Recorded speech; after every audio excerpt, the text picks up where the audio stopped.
मैं Richa Nivedita. Life process. Okay, it is one of the basic chapter of the biology class 10th, and this is the first chapter. So first we should know about life processes. What are these? Life processes की जब हम बात करेंगे, life means जीवन, ठीक है, life means होता है जीवन. Okay, living creatures means the processes which are very essential for the survivability of life. That processes are known as life processes.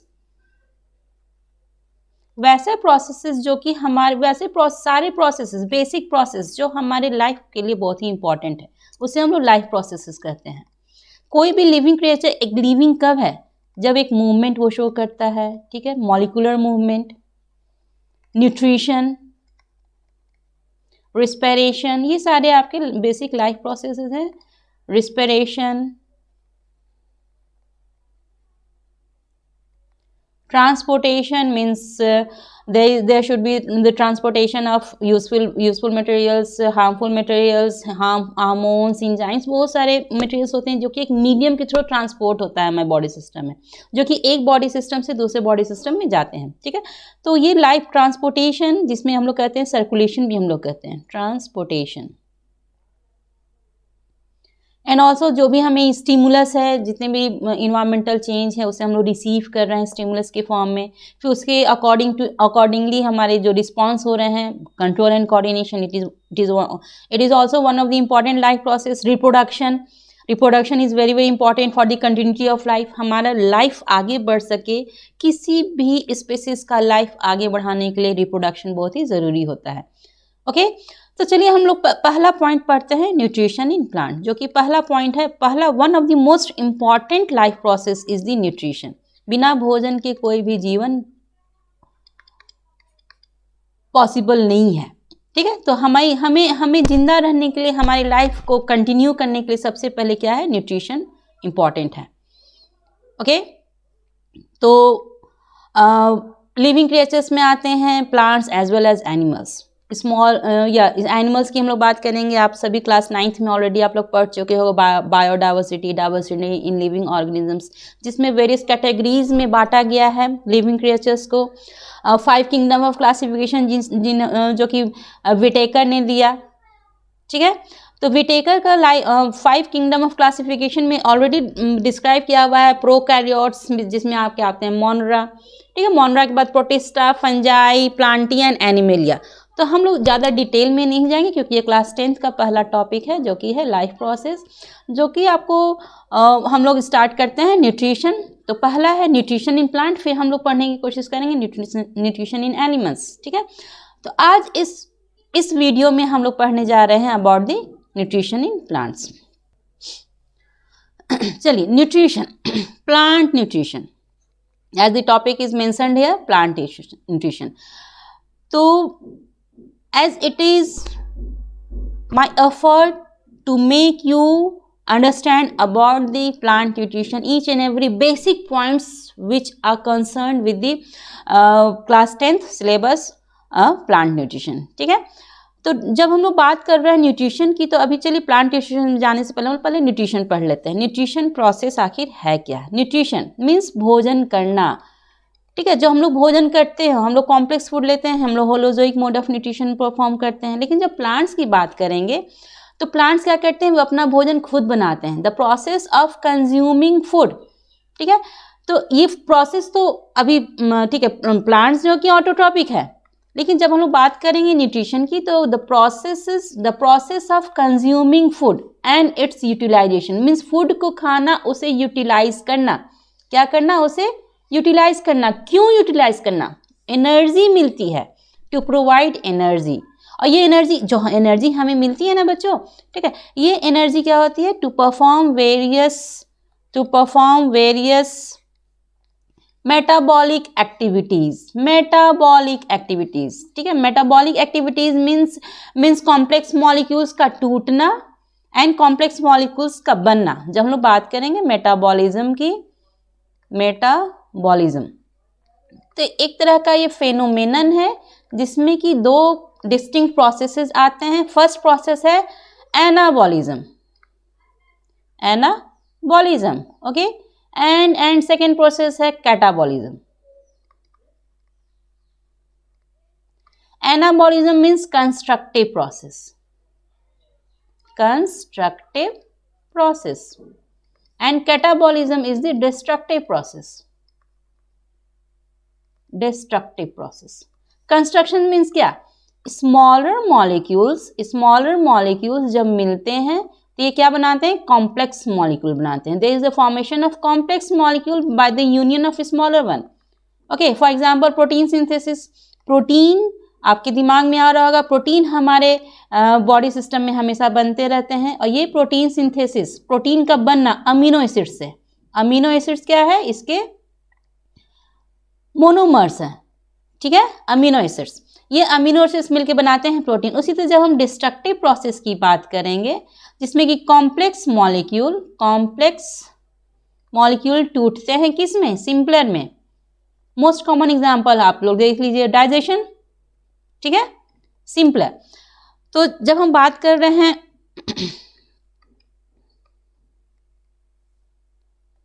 ठीक है, यहाँ जब बात हो रही है एनाबॉलिज्म एंड कैटाबॉलिज्म की, जब यहाँ देखिए एक टर्म आया ना, मेटाबॉलिक एक्टिविटीज.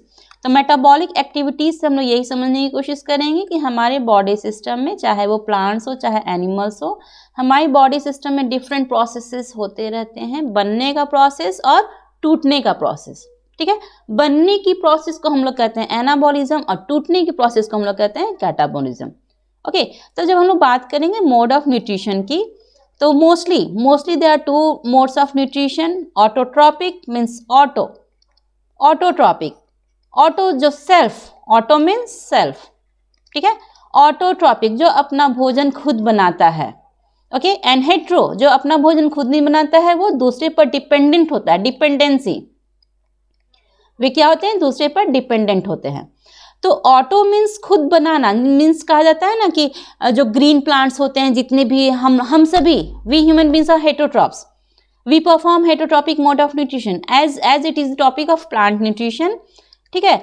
तो mostly all green plants are autotrophs and they perform autotrophic mode of nutrition by the process of photosynthesis. अभी हम लोग इस वीडियो में यही समझने की कोशिश करेंगे, फोटोसिंथेसिस. फोटोसिंथेसिस के बारे में हम लोग समझेंगे हल्का फुल्का, क्योंकि फिर क्लास 11th में आपको प्लांट फिजियोलॉजी में डिटेल पढ़ना है, लाइट रिएक्शन, डार्क रिएक्शन. लेकिन अभी क्लास 10th की बात हो रही है, तो ज़्यादा डिटेल में ना जाते हम लोग, जो आपके सिलेबस में आपके दिए हुए NCERT सिलेबस में, वो हम लोग समझने की कोशिश करेंगे. कुछ ऐसे भी प्लांट्स होते हैं जो कि हेटरोट्रॉप्स होते हैं, वो ऑटोट्रॉप्स नहीं होते हैं. फॉर एग्जाम्पल कस्क्यूटा, ये अपना भोजन खुद नहीं बना सकते हैं, ओके. तो ये होते हैं heterotrophs and heterotrophic mode of nutrition ये परफॉर्म करते हैं. तो mostly based on the nutrition, the plants which are able to perform photosynthesis and which are able to synthesize their own food. So these plants are known as autotrophs and they perform autotrophic mode of nutrition. Means all green plants, इसमें algae भी आते हैं. Heterotrophs वैसे plants होते हैं heterotrophic, जो कि अपना भोजन ठीक से सिंथेसाइज नहीं कर सकते हैं. अमरबेल का नाम आपने सुना होगा. कुछ ऐसे भी प्लांट्स हैं, कुछ पैरासिटिक प्लांट्स भी होते हैं, कुछ इंसेक्टिवोरस प्लांट्स भी होते हैं, जिसमें पीचर प्लांट आते हैं, ठीक है. तो ऑटोट्रॉपिक मोड ऑफ न्यूट्रिशन की जब हम लोग बात करेंगे, ऑटो मीन्स सेल्फ सिंथेसाइज करना, trophic means to synthesise food, okay, self, and trophic means to synthesise, okay. So green plants are the creatures, are the living organisms which make their own food. हम लोग क्या करते हैं ना, हम लोग kitchen में सिर्फ रेसिपीज बना सकते हैं, डिफरेंट रेसिपीज हम लोग परफॉर्म कर सकते हैं, पुलाव, बिरयानी हम लोग बना सकते हैं. लेकिन क्या लेकिन जब हम लोग बात करेंगे राइस की, तो क्या ये राइस पैडी हम लोग बना सकते हैं? नहीं ना, ठीक है. ये पैडी कौन देगा हमें? प्लांट देगा. वीट, ओके, वीट की हम लोग बात करेंगे, तो वीट हमें किससे मिलेगा? पल्सेस. हम लोग वैरायटीज बना सकते हैं अपने किचन में, लेकिन rice we are not able to synthesise rice, we are not able to synthesise wheat as well as pulses. And also green vegetables, fruits जितने भी होते हैं हमें कौन देता है? प्लांट्स देता है. सो all green plants, all green plants synthesize their own food by the utilization of inorganic nutrients. inorganic nutrients क्या हो गया? जो कि उन्हें इन्वायरमेंट से मिल रहा है. ओके, इन्वायरमेंट से क्या मिल रहा है? कार्बन डाइऑक्साइड, ठीक है, प्लस H2O. ये क्या है? इनऑर्गेनिक है, ये ऑर्गेनिक नहीं है. ओके, तो ये इनऑर्गेनिक न्यूट्रिएंट्स से जो कि उन्हें किसी मिल रहा है? अपने सराउंडिंग से. इन सारे इनऑर्गेनिक न्यूट्रिएंट्स से ये क्या कर रहे हैं? अपना भोजन बना रहे हैं. क्या बना रहे हैं? ग्लूकोज. अपना भोजन वो खुद बना रहे हैं. And there is the synthesis of. अब ये बैलेंस नहीं है, हम लोग नेक्स्ट स्लाइड में हम लोग देखते हैं, इसे हम लोग बैलेंस करेंगे. ओके,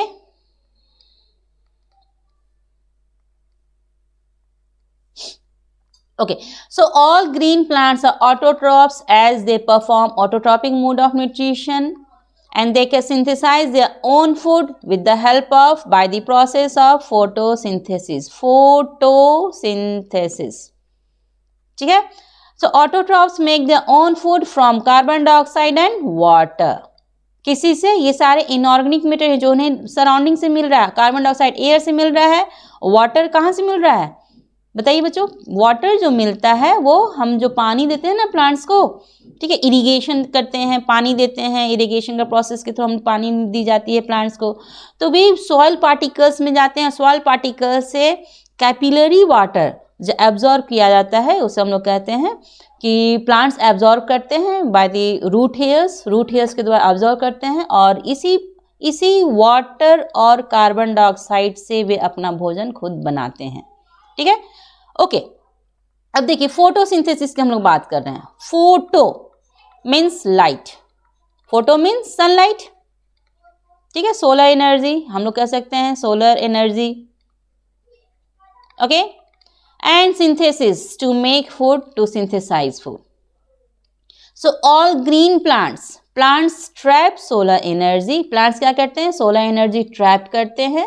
और जब आप हायर क्लास में जाओगे ना बच्चों, तो वहाँ आपको देखना होगा कि सोलर एनर्जी का भी कौन सा वेवलेंथ, विजिबल लाइट के डिफरेंट वेवलेंथ होते हैं, ठीक है, जिसमें कि आपको देखना है 680 एंड 700 नैनोमीटर. यही वेवलेंथ प्लांट्स के जो क्लोरोफिल है ना वो क्या करते हैं? ट्रैप करते हैं. Okay, so plants trap solar energy to prepare, क्या करते हैं? फूड. ये सिंथेसाइज कर रहे हैं ना अपना food, to prepare food from carbon dioxide and water in the presence of chlorophyll. So this is photosynthesis. Photo means sunlight के प्रेजेंस में, synthesis means to make food. इसे हम लोग दो टर्म में ब्रेक करते हैं, photo and synthesis. To make food with the help of solar energy. Ultimate source of energy is sun. ठीक है. तो जब हम लोग बात करेंगे what is the site of photosynthesis, तो एक सेल ऑर्गेनल है. आप लोग पढ़े क्योंकि आप लोग क्लास 10th में हो, तो क्लास 9th में आपने पढ़ा होगा क्लोरोप्लास्ट के बारे में. Chloroplast is the cell organelle which is mainly responsible for the photosynthesis. ये फोटोसिंथेसिस कहाँ होता है? क्लोरोप्लास्ट में. ओके, ग्रीन प्लांट्स में ग्रीन लीव्स कहाँ हो रहा है? लीव्स में हो रहा है. लीव्स जो कि किचन हम लोग कहते हैं लीव्स को, part of plant, okay, which is responsible for the photosynthesis and that parts are the green leaves. Okay, green leaves में कौन सा सेल है बाबू? तो मेसोफिल. ओके, तो ये मेसोफिल सेल्स होते हैं. लीव्स में कौन सा सेल है? मेसोफिल सेल्स है. अब इस मेसोफिल सेल्स में होता है क्लोरोप्लास्ट, जो कि क्या है? सेल ऑर्गेनल है. ओके, ये क्लोरोप्लास्ट डबल मेम्ब्रेनस स्ट्रक्चर है, जिसमें कि दो पार्ट है mainly, granum and stroma. Okay, ये जो आपको स्टैक्स जैसे दिख रहा है ना, ये क्या है? ये ग्रैनम है. ओके, और सिंगल यूनिट को हम लोग कहते हैं थाइलेकॉइड्स, और ये लैमेला से जुड़े होते हैं. ओके, स्ट्रोमा में होता है डार्क रिएक्शन एंड ग्रैनम में थाइलेकॉइड्स और ग्रैनम में होता है लाइट रिएक्शन, जो कि कंप्लीट करता है फोटोसिंथेसिस को. लाइट रिएक्शन के बाद डार्क रिएक्शन होता है. ठीक है, तो ये इतना आपको क्लास 10th में नहीं पढ़ना है. ओके, तो चलिए हम लोग पढ़ते हैं आगे, फिर देखते हैं फोटोसिंथेसिस। तो फोटोसिंथेसिस में हमने अभी तुरंत पढ़ा, जस्ट हमने पढ़ा कि कार्बन डाइऑक्साइड एंड वाटर, ये क्या है, रॉ मटेरियल्स जो कि ज़रूरी है फोटोसिंथेसिस के लिए। ये क्या है, रॉ मटेरियल्स, ओके। और मेन एसेंशियल थिंग्स क्या है, एसेंशियल फैक्टर्स जो कि हैं सनलाइट एंड क्लोरोफिल, इसके बिना भी फोटोसिंथेसिस पॉसिबल नहीं है, ओके। एंड बाई प्रोडक्ट जो क्या बन रहा है फूड, ग्लूकोज निकल या रिलीज हो रहा है क्या, water and also oxygen, useful gas which is released, which is produced during the process of photosynthesis and which is very very essential, ठीक है। इस ऑक्सीजन साइकिल को मेंटेन करता है photosynthesis, okay. Photo means the process by which green plants की बात हो रही है, नॉन ग्रीन प्लांट्स की बात नहीं हो रही है, ओके। सो ये जो ग्रीन प्लांट्स होते हैं ना, यही प्रिपेयर करते हैं, ट्रैप करते हैं सोलर एनर्जी को, ओके। ये क्या करते हैं, ट्रैप करते हैं सोलर एनर्जी को। ट्रैप कौन करता है, क्लोरोफिल, ओके। ट्रैप कौन करता है, हमने अभी प्रीवियस स्लाइड में पढ़ा ना, देखिए थाइलेक्वाइड्स में क्या होते हैं, क्वांटाजोम्स। थाइलेक्वाइड्स में बहुत सारे फोटोसिंथेटिक यूनिट है जिसमें क्वांटाजोम्स होते हैं। इन क्वांटाजोम्स में क्लोरोफिल पिगमेंट्स होते हैं, क्लोरोफिल पिगमेंट्स। यही क्लोरोफिल पिगमेंट क्या करता है, सोलर एनर्जी को ट्रैप करता है, ओके। तो एक ओवरऑल प्रोसेस की हम लोग बात करेंगे तो process of photosynthesis is represented as 6CO2 plus 12H2O, C6H12O6 plus 6H2O plus 6O2, ठीक है। ये एक कंप्लीट बैलेंस्ड केमिकल इक्वेशन है फोटोसिंथेसिस का। फोटोसिंथेसिस को हम लोग अपने केमिस्ट्री में पढ़ा होगा, एक्सोथर्मिक एंड इंडोथर्मिक, ठीक है। फोटोसिंथेसिस एक तरह से क्या है, इंडोथर्मिक रिएक्शन है, इंडोथर्मिक रिएक्शन। क्यों इंडोथर्मिक रिएक्शन में क्या होता है ना कि means use of energy, so there is the use of solar energy, जिसमें कि एनर्जी लगता है, जिसमें एनर्जी प्रोड्यूस होता है, उसे हम लोग कहते हैं एक्सोथर्मिक रिएक्शन, ठीक है। तो ये फोटोसिंथेसिस क्या है, फुल्ली कंप्लीटली इंडोथर्मिक रिएक्शन है, because there is a consumption of solar energy. इसमें डिफरेंट इवेंट्स हो रहे हैं फोटोसिंथेसिस। सबसे पहला इवेंट है ट्रैपिंग ऑफ सोलर एनर्जी, ठीक है। सबसे पहला इवेंट क्या है, trapping of solar trapping of solar energy, okay. And then देखिए यहाँ कार्बन डाइऑक्साइड इनऑर्गेनिक है ना, और एंड वाटर, ये सारे क्या बना रहे हैं, ऑर्गेनिक मटेरियल बना रहे हैं, okay, there is the formation of organic material. So first event, absorption of light energy by chlorophyll. This is the first event of photosynthesis because there is the trapping of solar energy by the use of chlorophyll, okay, and the conversion of light energy. अब क्या हो रही है, ये light energy means किस चीज में convert हो रही है, केमिकल एनर्जी में। क्या बन रहा है, ग्लूकोज बन रहा है, okay, there is the formation of glucose, so chemical energy बन रहा है। क्या, light energy is converted into chemical energy। हमने पढ़ा है, हमने बचपन से पढ़ा है कि energy can neither be created nor destroyed but it can be transformed from one form to another form। तो यहाँ भी वही हो रहा है, light energy chemical energy में convert हो रहा है, okay। और splitting of water molecules into hydrogen and oxygen। देखिए मैं फिर से लिख देती हूँ, okay. 6CO2 plus 12H2O, there is the production of C6H12O6 plus 6H2O plus 6O2. This is complete chemical reaction of photosynthesis, sunlight and chlorophyll, ठीक है। तो यहाँ पर भी एक्सपेरिमेंट किया गया है। जब आप हाई क्लास में जाओगे ना तो वहाँ आपको पढ़ना है कि एक्सपेरिमेंट किया गया है कि ये इस कार्बन डाइऑक्साइड में ऑक्सीजन है, इससे ऑक्सीजन नहीं निकलता है। ऑक्सीजन निकलता है जो वाटर में ऑक्सीजन यूज़ किया गया, आइसोटोप ऑफ ऑक्सीजन, ठीक है। ये एक्सपेरिमेंटली प्रूफ है जिसमें कि कहा गया कि oxygen is produced from the water, not from the carbon dioxide. So there is splitting of water, that's why there is splitting of water molecules into hydrogen and oxygen, and there is the production of oxygen.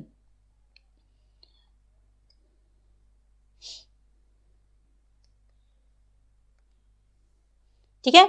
And the third event, reduction of carbon dioxide. Carbon dioxide reduce कर रहा है. Reduction of carbon dioxide by hydrogen to form carbohydrate like glucose, and this is very important for class 10th syllabus. Events during photosynthesis. Photosynthesis में कौन कौन से events होते हैं, mostly exam में आते हैं, आपके एग्जाम के लिए बहुत ही इंपॉर्टेंट है. ठीक है. सो क्या क्या इवेंट्स हैं?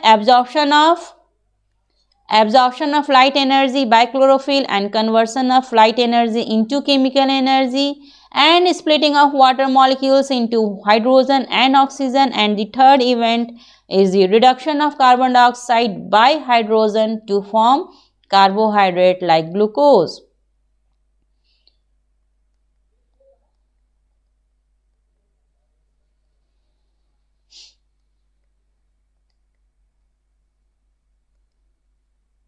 ओके. अब बच्चों के दिमाग में ये बात आती है कि ये आखिर प्लांट्स के पास कार्बन डाइऑक्साइड और वाटर आता कैसे है. ठीक है. तो ये आपको ये जो फिगर दिख रहा है यहाँ पर बच्चों, ये लीफ का लीफ आप देखते हो, लीफ ये अपर एपिडर, ठीक है, लीफ का ये लीफ है ना. ठीक है. तो लीफ के दो पार्ट होते हैं, lower part and upper part. उसी तरह ये ऊपर का पार्ट जो है ना, ये लीफ मार्जिन कहलाता है. इसे हम लोग क्या कहते हैं? Leaf margin. इस लीफ मार्जिन को हम लोग देखते हैं, लीफ ब्लेड में हम लोग कहते हैं इसे. लीफ मार्जिन की जब हम लोग बात करेंगे तो ये देखिए, upper epidermis and lower epidermis. ठीक है. तो एक स्मॉल टाइनी होल होता है, टाइनी पोर्स होता है. तो ये जब डाइकॉट लीफ की हम लोग बात करेंगे, डाइकॉट लीफ, तो इसके लोअर एपिडर्मिस पर, ये आपको दिख रहा है यहाँ पे, दिस इज लोअर एपिडर्मिस, तो this is dicot leaf. Okay. तो डाइकॉट लीफ के लोअर एपिडर्मिस में छोटे छोटे ओपनिंग्स होती हैं, टाइनी पोर्स होते हैं, जिसे हम लोग कहते हैं स्टोमाटा. ये स्टोमाटा बना होता है गार्ड सेल्स का. There are 2 guard cells. Okay. यही गार्ड सेल्स का खुलना और बंद होना. ठीक है. खुलना और बंद होना, ये गार्ड सेल्स इस तरह से होते हैं. ओके. ये गार्ड सेल्स का opening and closing of the guard cells control the stomatal pore, और जिससे कि कार्बन डाइऑक्साइड इंटर करता है लीव्स में, कार्बन डाइऑक्साइड इंटर करता है, और ये फोटोसिंथेसिस का बाय प्रोडक्ट ऑक्सीजन, तो ऑक्सीजन बाहर की ओर निकलता है by the opening and closing of the guard cells. Okay. यही गार्ड सेल्स मेंटेन करते हैं स्टोमेटल पोर को खोलने और बंद करने में. So each stomatal pore has pair of guard cells, and these guard cells control the opening and closing of stomata. और पानी कहाँ से मिलता है? पानी या water is absorbed by the root hairs present in root through osmosis. ठीक है. जिसमें कि फिर आपने पढ़ा होगा क्लास 9th में, कॉम्प्लेक्स टिश्यूज हैं, कंडक्टिव टिश्यूज हैं, जो कि जाइलम एंड फ्लोएम. जाइलम क्या करता है? रूट से वाटर को अपलिफ्ट करता है और उसे रूट जाइलम से स्टेम जाइलम से लीफ जाइलम में पहुंचाता है, जिससे कि वहाँ पर फोटोसिंथेसिस का प्रोसेस हो सके. ठीक है. तो हमने इतना पढ़ा कि आखिर कैसे होता है बच्चों, इवेंट्स क्या क्या होते हैं, कैसे वाटर कैसे कंट्रोल होता है, वाटर का एब्जॉर्प्शन कैसे होता है, फिर कार्बन डाइऑक्साइड कैसे आखिर जाता है, हम प्लांट्स में कैसे जाते हैं. ठीक है. तो और डिफरेंट फोटोसिंथेसिस का प्रोसेस कहाँ होता है, what is the main site of the photosynthesis. फिर हम लोग नेक्स्ट स्लाइड में जानने की कोशिश करेंगे कि एक्सपेरिमेंटली इसे प्रूफ किया गया है कि क्या ज़रूरी है ये जो carbon dioxide, water, sunlight, chlorophyll, आखिर ये ज़रूरी क्यों है फोटोसिंथेसिस. क्या अगर किसी एक फैक्टर या फिर कहा जाता है कि रॉ मटेरियल्स या एसेंशियल फैक्टर्स की कमी होगी तो क्या फोटोसिंथेसिस हो पाएगा? क्या ये पॉसिबल है? किसी भी एक भी अगर इवेंट नहीं हो सके, एक भी अगर कहा जाता है कि इनऑर्गेनिक मटेरियल्स जो कि आपके क्या है, ये रॉ मटेरियल्स है, कार्बन डाइऑक्साइड और वाटर, अगर एक भी रॉ मटेरियल नहीं मिला तो क्या फोटोसिंथेसिस, या फिर ये एसेंशियल फैक्टर्स के एब्सेंस में क्या फोटोसिंथेसिस हो पाएगा। ठीक है, तो ये हम लोग फिर अपने नेक्स्ट वीडियो में मैं आपको समझाऊंगी। डिफरेंट एक्सपेरिमेंटली ये प्रूफ है जो कि आपके क्लास 10th के एग्जाम के लिए बहुत ही इंपॉर्टेंट है। इस एक्सपेरिमेंट से बहुत सारे क्वेश्चंस, वेरियस क्वेश्चंस आते हैं। ओके, तो आपको मेरा वीडियो कैसा लगा आप ज़रूर बताएं, इसे सब्सक्राइब करें, लाइक करें। मेरे डिस्क्रिप्शन में आपको नोट्स मिल जाएगा बच्चों, आप उसे फॉलो करें। तो चलिए हम लोग फिर नेक्स्ट वीडियो में हम लोग मिलते हैं, और हम ये समझने की कोशिश करेंगे कि how can we say that carbon dioxide, water, sunlight and chlorophyll is essential for photosynthesis. Thank you.